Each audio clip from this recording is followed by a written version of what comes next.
napinsala ng Bagyong Yolanda ang probinsya ng Aklan, kabilang po ang pamosong isla ng Boracay. Ang ilang turista na bilib sa katatagan ng mga Pilipino sa gitna ng unos. At nakatutok doon live si Steve Gailisa. Steve?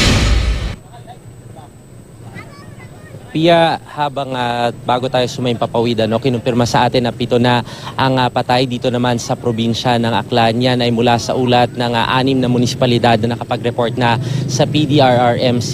Yung natitira pa doon sa 17 mga munisipalidad dito ay hindi pa nakakapagbigay ng report so far. Kaya inaasahan nila may posibilidad na tumaas pa yung bilang ng kanilang mga casualty pa o mga nadagana ng kanilang mga bahay sa kasagsagan ng paghagupit ng Super Typhoon Yolanda dito naman sa probinsya ng Aklan. Sa likuran ko, Pia, yung ilan sa mga bahay na pinatumba ng Bagyong Yolanda sa pinakahuling tala nasa 11,000 o mahigit sa 11,000 yung bilang ng mga totally damaged na mga bahay, at yung bilang na yan ay inaasahan din nilang tataas pa dahil gaya ng nabanggit ko, 6 na munisipalidad pa lang nakakapag-report dahil nananatili pa rin isolated yung ilan sa mga munisipalidad dito.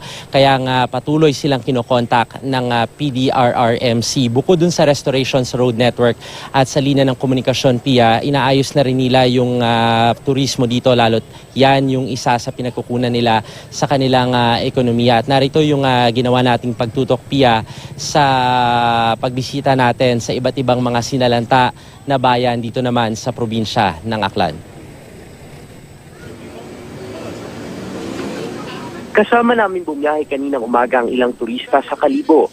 Sa daan namin patungong Kalibo International Airport, nakapanlulumo ang naging pinsala. Ang mga bahay nagkasira-sira. Sa kasagsagan daw ng malakas na paghihip ng Bagyong Yolanda kahapon, parang malaipo-ipo na umikot dito sa mga kabahayan dito. At dahil sa light materials, itong bahay nitong si Nanay Elsa, eto, wala na halos natira. Magtatayo na naman sila ng panibago para raw nanunumbalik yung kanilang karanasan nung manalanta naman ang Bagyong Frank dito sa kanila. Nagdadasal. Sabi ko, bahala ka na Lord. Sabi ko, ang mahalaga, buhay kami. Pinabayaan lang namin hanggang sa nagkaganito nga. Gawa ng kalikasan wala tayong magawa Ipinagpatuloy namin ng biyahe pa airport. Sa ngayon, abala yung mga tauhan dito sa airport sa paglilinis dahil napinsala yung mismong bubungan nitong airport, kaya tumutuloy yung tubig. Mabuti na lamang daw at na-secure nila itong mga x-ray machines. Ang ginagawa na lamang nila sa ngayon ay yung maglinis, alisin yung mga ibang mga bagay na nagsipagliparan kahapon. At sa ngayon, napakarami ng mga turista ngayon dito sa labas. Ito, nasa departure tayo. Marami yung mga turista, mga umaasa na sila makakasakay pabalik ng Maynila. Ang kaso nga lang, wala pang katiyakan kung kailan ulit magre-resume yung mga flights. Ito yung isinasagawa pa lamang under construction na bahagi ng Kalibo International Airport. Pero ito, dito napadpad yung Makayero. Ito naman yung kanilang arrival area. Yung mga bubungan, yun yung medyo na-damage talaga. So, yan yung kinakailangan pa nilang kumpunihin para nang sa gayon ay maibalik sa operasyon itong kanilang paliparan. Pagkatapos, tumuloy na kami pakatiklan. Andito tayo ngayon sa National Highway sa bahagi ito ng bayan ng Makato, dito pa rin sa Aklan, at sinisikap ng mga taga-DPWH na i-clear na yung area para makadaan yung mga galing ng Kalibo patungo sa Malay kung saan naroroon yung Boracay. Marami kasi sa mga poste at puno ngayon nagtumbahan, kaya ito ginagawa ng DPWH, yung mga sumabit na kable dyan, pilit na lamang nilang tinatalian, maging yung punong ito kasi nangangambang matumba. So lahat ng mga yan, sinisikap nilang matapos ngayong araw para nang sa gayon, maklear na itong highway na ito.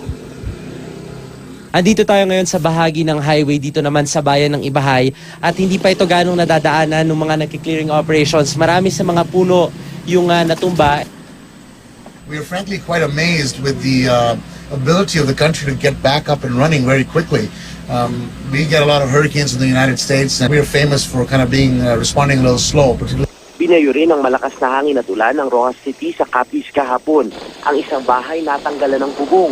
Naglaglaga naman sa mga kalsada mga yero mula sa mga bahay. Umambalang din ang mga natumbang puno. Nawalan din ng supply ng kuryente sa Capiz dahil sa mga natumbahang poste. Kaya mga motorista, dahan-dahan sa pagmamaneho para hindi madisgrasya.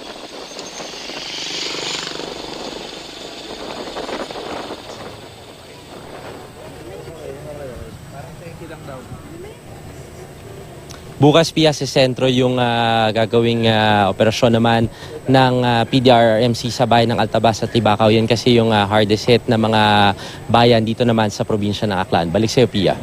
Maraming salamat, Steve Dailisa.